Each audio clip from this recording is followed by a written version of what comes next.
जय गुरुदेव। और दोस्तों, मेरे चैनल सिद्ध सावर मंत्र में आपका एक बार फिर से हार्दिक स्वागत है।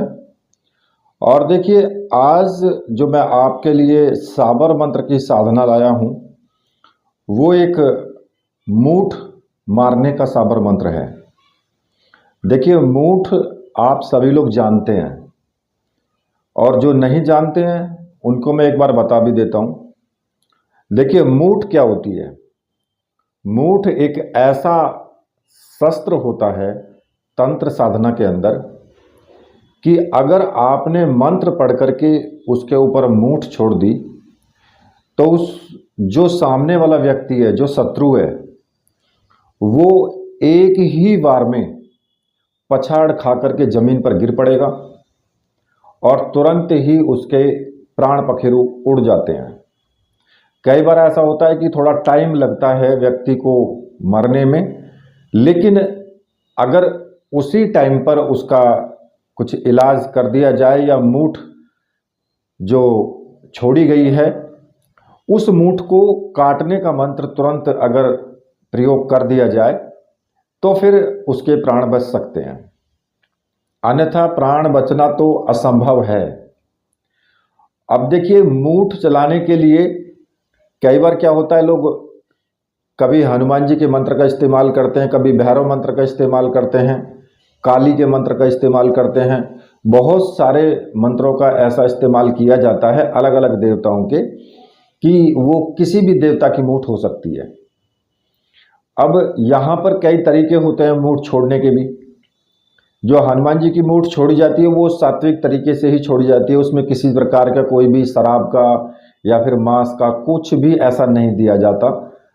और जो काली वगैरह या फिर भैरव की होती है तो उनमें क्या होता है कि शराब मांस का भोग दे करके तब मूठ को उठाते हैं, तब उसके ऊपर छोड़ते हैं। लेकिन यहाँ पर मैं आपको हनुमान जी से संबंधित एक ऐसी ही मूठ मंत्र के बारे में बताऊंगा।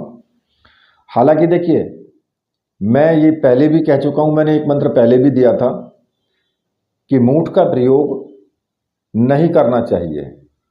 जो सही व्यक्ति होगा, जो वास्तव में तंत्र साधक होगा, वो कभी भी मूठ का प्रयोग नहीं करेगा किसी भी व्यक्ति पर। हालांकि देखिए, वो उस व्यक्ति पर तो कर सकता है जो सामने तंत्र का ज्ञाता हो, उसको लगे कि भाई हाँ, ये काट भी सकता है और इसके ऊपर मुझे प्रयोग करना चाहिए क्योंकि ये भी मेरे ऊपर तंत्र प्रयोग कर रहा है, तो तब तो वो व्यक्ति उसके ऊपर कर सकता है। अन्यथा मान लिए कि कोई साधारण व्यक्ति है तो उसके ऊपर इस तरीके से मूठ का प्रयोग नहीं करना चाहिए, हालांकि चाहे वो आपका शत्रु भी हो। क्योंकि अगर शत्रु है तो फिर उसका मतलब ये नहीं है कि वो आज शत्रु है तो हो सकता है कि कल को आपका मित्र भी हो जाए, तो आपको अपने जीवन में पछतावा रहता है कि भाई मैंने ऐसा गलत कार्य किया। हाँ, अगर सामने वाला तांत्रिक है, आपके सामने खड़े होकर के आपकी तरफ मूठ छोड़ रहा है, तो फिर आप उस स्थिति में उसका जवाब दे सकते हैं। क्योंकि अब कुछ लोग कहेंगे जी फिर हम इसको सिद्धि क्यों करें, क्योंकि उल्टी सोच के भी तो व्यक्ति है ना। तो देखिए, अब कोई ये कहने लगे कि जी हम पढ़ाई क्यों करें। भाई, पढ़ाई कभी भी गारत नहीं जाती है, पढ़ाई कहीं ना कहीं आपके काम ही आती है। कभी ऐसी स्थिति में, ऐसी परिस्थिति में आप फंस सकते हैं कि भाई आपको इसकी ज़रूरत पड़े, तो फिर अगर आपने सिद्ध नहीं की है, वो क्रिया आपने नहीं की है, वो पढ़ाई आपने नहीं की है, तो फिर आप कैसे मतलब उसका उत्तर दे सकते हैं। तो इसलिए आप इसका प्रयोग भले ही ना करें, लेकिन अगर आपने सिद्ध की है तो आपके पास एक कहते हैं ना कि तर्कस में एक ब्रह्मास्त्र तो है। तो ये इसी तरीके से जैसे कि काली की कृत्या होती हैं या फिर भैरव कृत्या या और भी बहुत सारी कृत्याएं होती हैं जिनको व्यक्ति सिद्ध करते हैं, छोड़ते हैं, उसी प्रकार से आप समझिए कि ये एक हनुमान कृत्या है और ये साबर मंत्र से है। क्योंकि ज़्यादातर दूसरी कृत्याएं होती हैं वैदिक मंत्र से होती हैं, तो ये जरूरी नहीं है कि भाई साबर मंत्रों में कृत्या नहीं है। इनमें इनको मूठ बोल दिया जाता है, कहीं घात बोल दिया जाता है, होती कृत्या ही हैं। ठीक है। अब देखिए, मैं आपको यहां पर एक सजेशन दूंगा कि भाई अगर आपका शत्रु है तो शत्रु को आप अपने आंखों के सामने रखिए, क्योंकि शत्रुता को खत्म कीजिए, ना कि शत्रु को। कुछ लोग होते हैं कि भाई जो आपके ऊपर गलत तरीके से तंत्र मंत्र का प्रयोग करवा देते हैं और आपके भी कोई ना कोई घर परिवार रिलेटिव मृत्यु की भेंट चढ़ जाता है। तो अब ऐसा शत्रु अगर है तो मैं नहीं समझता कि उस पर प्रयोग नहीं करना चाहिए, उसको मिलना चाहिए दंड। और सीधी बात है कि भाई अगर कोई व्यक्ति ऐसा है कि आपके प्राणों का शत्रु बन चुका है, वो किसी भी वक्त आपके प्राण ले सकता है, तो अपने बचाव में व्यक्ति करता ही है। ठीक है। उस परिस्थिति में कुछ गलत नहीं होता। और हाँ, अगर बेवजह अकारण ही किसी को आप दंड देंगे तो भाई उसका दंड फिर आपको भी मिलेगा, ऐसा नहीं है। क्योंकि हनुमान जी एक रक्षक देव हैं और रक्षक को आप भक्षक बना रहे हो तो गलत तो आप कर ही रहे हो। ये तो हनुमान जी स्वयं जानते हैं भाई, ये देव भी तो जानते हैं ना कि आप गलत कर रहे हो या सही कर रहे हो। और हनुमान जी तो ऐसे देव हैं कि अगर आपने मूठ उनकी सिद्ध की है तो वो कई बार तो खुद ही निर्देश दे देते हैं कि चल मेरी मूठ का मंत्र का प्रयोग कर। कई बार ऐसा होता है कि अगर आपने हनुमान जी का रक्षा मंत्र सिद्ध किया है, हनुमान जी की आप उपासना करते हैं, और मैं इसका स्वयं साक्षी हूं, ये मैंने प्रत्यक्ष देखा है, अपने ऊपर ही मैंने अनुभव किया है ये, कि अगर आपके ऊपर कोई आपत्ति आने वाली है, आपके प्राणों पर संकट है, तो उस स्थिति में हनुमान जी स्वयं आपको कोई ना कोई निर्देश दे देते हैं कि जल्दी से मेरे रक्षा मंत्र को इस्तेमाल करो, तभी मैं आपकी रक्षा करूंगा। भले ही वो साबर मंत्र है, उनमें आन दी हो या बान दी हो, कुछ भी हो, मैंने इसका खुद प्रत्यक्ष देखा है प्रमाण। उस स्थिति में हनुमान जी स्वयं बोल देते हैं कि मेरे मंत्र का इस्तेमाल कर फटाफट जल्दी, नहीं तो तेरे लिए कुछ ना कुछ गड़बड़ है यहां पर।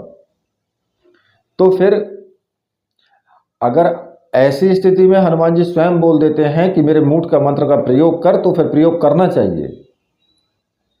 तो अब यहां पर क्या है कि कुछ अकारण जो है, अगर इस तरह की हरकत करते हैं, अकारण ही किसी पर मूठ का मंत्र का प्रयोग करते हैं, तो हनुमान जी स्वयं जानते हैं कि भाई इसने गलत किया है, तो वहां आपको किसी ना किसी परिस्थिति में दंड वो जरूर देंगे। और आप जानते ही हैं कि भाई हनुमान जी का अगर दंड मिलेगा तो फिर कैसा दंड मिलेगा। वो जितने तीव्र आपकी रक्षा करते हैं ना, उतनी क्या उससे कई गुनी तीव्रता के साथ में वो आपको जो है दंड भी देते हैं फिर। तो इसलिए आप इस चीज़ का ध्यान जरूर रखिएगा। अब इसकी साधना कैसे करनी है वो मैं आपको बता देता हूं। ठीक है। देखिए, इस मंत्र की साधना आपको होली की रात्रि से करनी है, या फिर पूर्णिमा की रात, कोई भी हो। पूर्णिमा तो हर महीने आती है, या तो होली की रात्रि से करें या फिर पूर्णिमा की रात से आप कर सकते हैं। ठीक है। और जो होली का दहन की रात्रि होती है, जिस दिन होली जलाई जाती है, उस दिन से अगर आप साधना करते हैं तो बहुत अच्छा रहता है। बहुत ही शुभ मुहूर्त है और आने वाला भी है। लेकिन इस साधना को करने के लिए आपको जो सामग्री की आवश्यकता होगी, केवल एक आपको प्राण प्रतिष्ठित साबरी मंत्रों से सिद्ध रुद्राक्ष माला की आवश्यकता होती है। और ये जो माला है, ये आप अपने किसी भी शिव मंत्र को जाप करने में, गुरु मंत्र को जाप करने में, या किसी भी साबर मंत्र को सिद्ध करने में, या फिर गायत्री मंत्र का जाप करने में, ये एक ही माला आपकी काम करती है। और देखिए, अगर आपको ऐसी माला चाहिए तो आप मुझे व्हाट्सअप कर सकते हैं। वीडियो में मैंने व्हाट्सअप नंबर दिया हुआ है, वहाँ से आप मुझे व्हाट्सअप करके और ये माला प्राप्त कर सकते हैं। सामग्री आप कोई भी लें, आपको 100% मिलेगी। कहीं कोई धोखाधड़ी हमारे यहाँ नहीं होती है। आपको सामग्री जरूर मिलेगी। ठीक है। और ऐसी माला को अगर वो माला का धागा टूट भी जाता है तो आप धागा डाल करके दोबारा से इस्तेमाल कर सकते हो।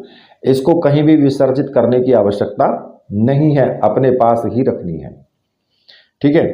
जब ये माला आप प्राप्त कर लेंगे तो होली की अर्धरात्रि को स्नान आदि करके, और आपको क्या करना होता है कि या तो आप शमशान में जा सकते हैं या फिर किसी भी निर्जन स्थान में, वहां जाकर के आपको मंत्र जाप करना होता है। और इसमें आपको केवल एक आप तेल का दीपक आप ले जा सकते हैं, बड़ा सा तेल का दीपक आप ले सकते हैं। एक आसन नीचे डालने के लिए जिस पर आप बैठेंगे, एक वो होना चाहिए और एक आपकी माला होनी चाहिए, बस। इसके अलावा किसी भी सामग्री की आपको आवश्यकता नहीं है। अब इसमें क्या करना होगा कि आप अगर शमशान में जाते हैं तो ऐसे शमशान में जाइए जहां पर रात्रि में कोई ना जाता हो। और अगर कहीं निर्जन स्थान में बैठ के, जंगल में बैठ के या नदी किनारे बैठ के आप करते हैं तो वो भी स्थान ऐसा होना चाहिए कि भाई वहां कोई ना जाता हो। और अर्धरात्रि का टाइम होना चाहिए, यानी रात के 12 बजे आपको साधना शुरू करनी है। वही व्यक्ति करे साधना जो दमखम रखता हो और निडर हो, साहसी हो। ठीक है। और जिसने रक्षा मंत्र सिद्ध किया हो या हनुमान जी का सेवक हो, हनुमान जी की पूजा उपासना करता हो और हनुमान जी का ही उसने मंत्र सिद्ध किया हो रक्षा, और राम का भक्त हो तो बहुत अच्छी बात है, क्योंकि ये हनुमान जी का मूठ छोड़ने का मंत्र है। ठीक है। अब आपको सबसे पहले क्या करना होगा कि रात्रि में आप जाएंगे, वहां जाकर के स्नान आदि करके तो घर से जाएंगे, वहां जाकर के सबसे पहले आपको अपने चारों तरफ सुरक्षा घेरे का इस्तेमाल करना है। सुरक्षा घेरा आपको जरूर लगाना है। इसमें बिना सुरक्षा घेरे के आप साधना नहीं करें, अन्यथा आपको नुकसान हो सकता है। इसमें जान भी जा सकती है आपकी। इसमें देखिए, मेरा कोई डराने का उद्देश्य नहीं है, लेकिन जो सच्चाई है वो मैं आपको बता रहा हूं। और बेवजह ऐसे मंत्र का हंसी हंसी में प्रयोग या हंसी हंसी में इसका खेल नहीं करना चाहिए। इन सभी मंत्रों का मैं आपकी जानकारी के लिए ये मंत्र दे रहा हूं। मैं ये नहीं कह रहा हूं कि आप करो, नहीं, जानकारी के लिए आपको मैं मंत्र दे रहा हूं कि आपको जानकारी होनी चाहिए। इन विद्याओं को ऐसा संजो करके रखें कि ये लुप्त ना हो जाएं। इसलिए तो देखिए, इसमें आपको क्या करना होता है कि या तो शमशान में जाएंगे तब भी, निर्जन स्थान में जाएंगे तब भी सुरक्षा घेरा लगा करके उसके बीच में आपको बैठना है। और सुरक्षा घेरा आपसे कम से कम 2 मीटर की दूरी तक होना चाहिए चारों तरफ, मतलब इतना बड़ा लगाएं। और सुरक्षा घेरे में ही बैठे रहना, चाहे बाहर कुछ भी होता रहे। आप अगर सुरक्षा घेरे में बैठे हैं तो कोई भी शक्ति आपका कुछ भी नहीं बिगाड़ सकती है, लेकिन सुरक्षा घेरे के बाहर कदम रखते ही आपको दिक्कत हो सकती है। कि किसी भी स्थिति में, कैसी भी स्थिति बन जाए, उस वक्त में आपको सुरक्षा घेरे से बाहर नहीं निकलना है, क्योंकि सुरक्षा घेरा बाहर कदम रखते ही टूट जाता है। ऐसा कोई उसका मंत्र नहीं होता कि आप तोड़ेंगे तभी टूटेगा, नहीं, अपने आप टूट जाता है। फिर जैसे लक्ष्मण रेखा टूट गई थी ना सीता के बाहर निकलने पर, वैसे ही सुरक्षा घेरा भी टूट जाता है। सेम वही चीज है। अब यहां पर किसी भी देवी देवता का सुरक्षा मंत्र हो, आप उसे लगा सकते हैं। ऐसा नहीं है कि हनुमान जी का ही हो या राम जी का हो। अगर इन्हीं का है तो बहुत अच्छी बात है, अगर इनका नहीं है तब भी सुरक्षा घेरा चलेगा। वो चाहे भैरव का हो, चाहे या किसी भी माता का हो 10 महाविद्या में से, या फिर दुर्गा का हो या काली का, किसी का भी हो, वो तो सब चलेगा। ठीक है। और इस मंत्र की आपको साधना जो है 7 दिन तक करनी है। ठीक है। अब मैं आपको बता देता हूं कि तेल का दीपक लगा लेंगे और दक्षिण दिशा की तरफ मुख करके बैठ जाएंगे, आसन डाल करके उस पर बैठें और माला आपके हाथ में हो।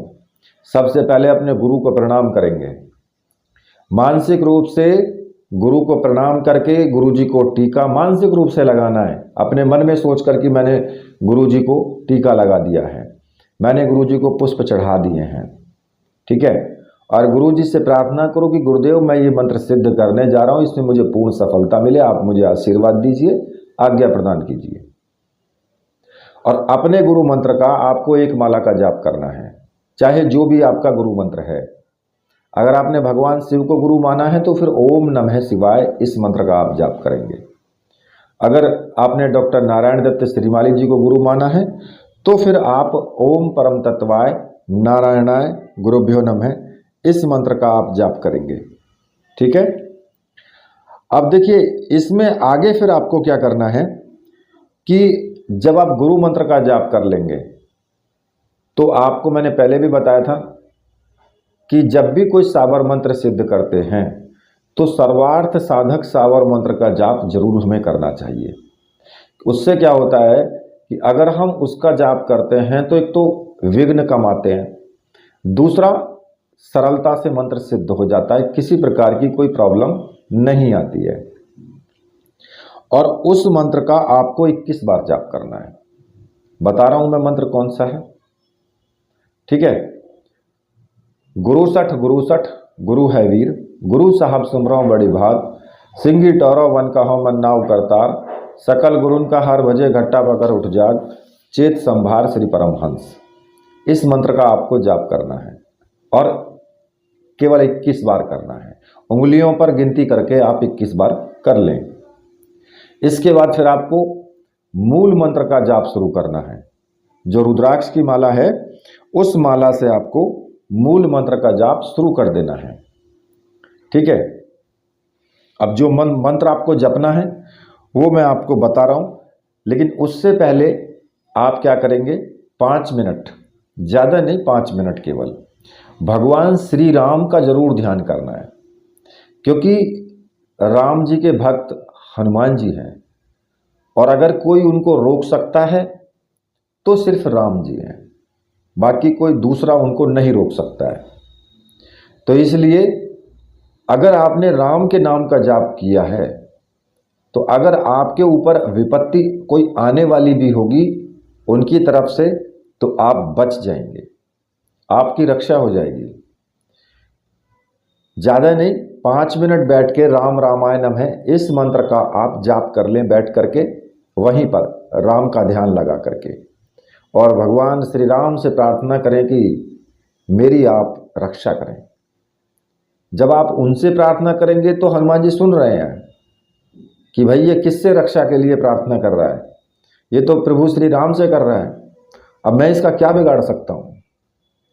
ठीक है, इस चीज़ का जरूर आपको ध्यान रखना है। अब आपको मंत्र जाप शुरू करना है, तो जो मंत्र जपना है मैं आपको बता रहा हूँ।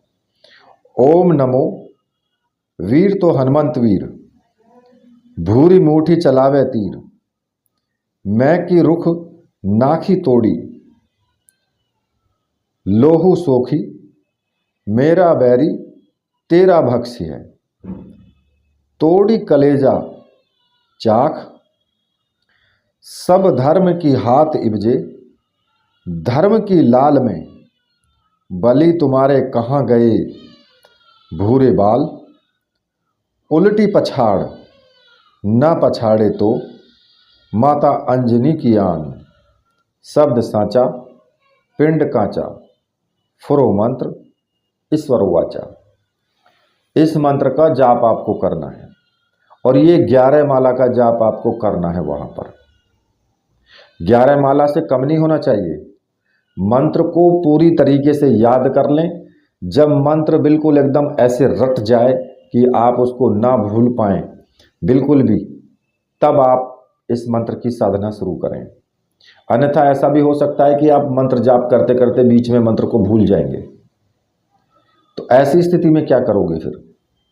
तो ऐसा नहीं होना चाहिए ना। और इस मंत्र की साधना आपको 7 दिन तक करनी है। ठीक है, और 7 दिन आपको जो जपना है, पहले दिन तो आपको 11 माला जपनी है। ठीक है, और जो बाद के जो 7 दिन हैं उसके बाद जो आपको जपना है वो आपको केवल नित्य रोज 1 माला का जाप करना है। ठीक है, तो आपको इसमें सिद्धि मिल जाती है। अगर आप ज़्यादा मालाओं का जाप करते हैं, मान लें कि आपने पहले दिन 11 माला का जाप किया, फिर 7 दिन तक और 11 ही माला का जाप करते हैं रोज, तो फिर आपको उसमें और तीव्रता के साथ में सिद्धि मिल जाती है। ठीक है, और जब मंत्र सिद्ध हो जाए फिर उसके बाद आप इसका प्रयोग कर सकते हैं। अब इसमें आपको सावधानी क्या रखनी है? एक तो 100% नहीं, 101% ब्रह्मचर्य व्रत का पालन होना चाहिए, मन से भी और तन से भी। ऐसा नहीं है कि उधर आप साधना कर रहे हो, उधर आप मोबाइल भी चला रहे हो। मोबाइल पर तो कमर हिलाने वाली भतेरी मिल जाती है वहाँ पर, तो और इतने बड़े आप संत भी नहीं हो कि भाई आपका मन ना डगमगाए। तो इसलिए आप ध्यान रखना इस चीज़ का, बिल्कुल भी इस्तेमाल मत करना। दूसरा, जितना ज़्यादा से ज़्यादा कम बोलो, घर पर रह करके ही साधना करनी है। अपने घर पर रहो दिन में और रात्रि में साधना कर लो, क्योंकि बाहर निकलोगे तो कहीं ना कहीं दिक्कत, आंखें हैं भाई, आप देख रहे हो, चल रहे हो, फिर रहे हो, तो हो सकती है। और इस साधना में नहीं होनी चाहिए, नहीं तो क्या होगा कि आप साधना करने जाओगे, मंत्र बीच में भूल जाओगे, कहीं ना कोई पेच उल्टा फंस जाएगा। तो ऐसी स्थिति ना हो, इसलिए आपको मैं बोल रहा हूं। दूसरा, हमेशा परोपकार की भावना मन में रखें, ईर्ष्या द्वेष इन सब चीज़ों का त्याग कर दें उस वक्त में। ठीक है, और हनुमान जी को आप मंदिर में जाकर के रोज भोग भी लगाएं, भाई उनका प्रसाद चढ़ा दें। प्रतिदिन जाएं, सुबह के टाइम मंदिर में प्रसाद चढ़ा दें, रात को साधना करें जा करके। इस प्रकार से लगातार आपको ये साधना करनी है, तो ये मंत्र सिद्ध हो जाता है।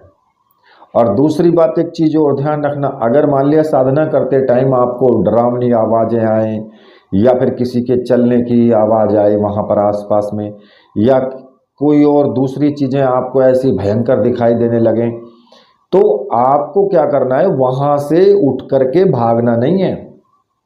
कभी वहाँ से उठ करके भाग निकलो, भाग नहीं पाओगे, वहीं उल्टे फिरते ही तुरंत औंधे मुँह जा पड़ोगे, और गिरते ही या तो पागल होना निश्चित है या फिर प्राण उड़ना निश्चित है। इसलिए इस चीज़ का ध्यान रखना है कि घेरे से बाहर नहीं निकलना है। जब तक घेरे में बैठे रहोगे तब तक तो कुछ बिगड़ने वाला नहीं है, घेरे से निकलते ही तुरंत बिगड़ भी जाएगा।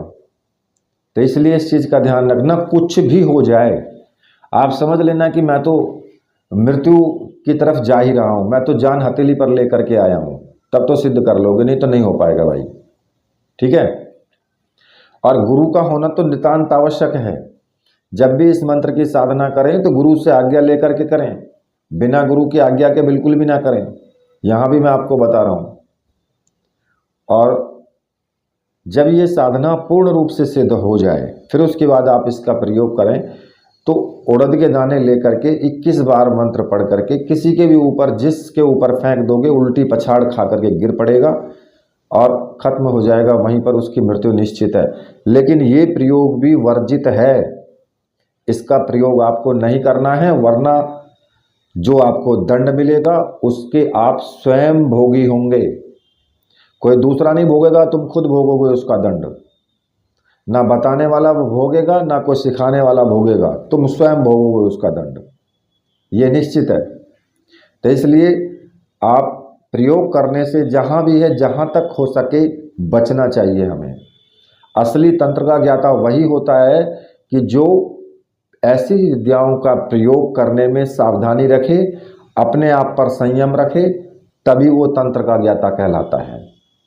वरना तो ऐसे तो गली कुचों में बहुत मिल जाएंगे 1500 रुपये लेकर के उल्टे काम करने वाले, तो लेकिन लास्ट में उनका कितना बुरा मतलब टाइम आता है, ये तो आप स्वयं ही देख लेना कि उनके साथ में फिर लास्ट में क्या क्या होता है। वो स्वयं अपनी मृत्यु की भीख मांगते हैं, उस परमपिता परमेश्वर से स्वयं भीख मांगते हैं कि मुझे मृत्यु दे दे, लेकिन मृत्यु भी उनको नहीं मिलती है। तो इसलिए इस चीज़ का आप ध्यान जरूर रखें। ठीक है, और यहाँ पर मैं आपको एक चीज़ और भी बता दूँ, इस मंत्र की साधना आप फिर भी आप नहीं करना है, क्योंकि इसमें बहुत सी चीज़ों को गुप्त रखा गया है। गुप्त इसलिए रखा गया है कि कोई इसका गलत इस्तेमाल ना करे। ठीक है। तो इसलिए यहाँ पर हम आपके जानकारी के उद्देश्य से हमने इस वीडियो को बनाया है, ना कि हमने पूर्ण रूप से साधना देने के लिए। देखिए, मैं कभी भी ऐसे में नहीं बोलता हूँ, लेकिन मजबूरी है, बोलना पड़ेगा मुझको और छिपाना पड़ेगा यहाँ पर, क्योंकि ये सब चीज़ें बहुत घातक होती हैं। तो इसलिए अगर कोई व्यक्ति साधना करता है तो वो निश्चित रूप से हमें बता करके तभी साधना करेगा, और हमारी इच्छा होगी तो हम उसको बोलेंगे, नहीं तो फिर हम उसको बोलेंगे भी नहीं कि तू साधना कर, ठीक है। क्योंकि इसमें जो गुप्त चीज़ें हैं वो तभी बताई जाएंगी। तो इसी के साथ मैं वीडियो को यहीं पर समाप्त करता हूँ। मेरे साथ बोलिए बोलिए वीर बजरंगबली हनुमान जी महाराज की जय। बोलिए मेरे परमहंस गुरुदेव की जय।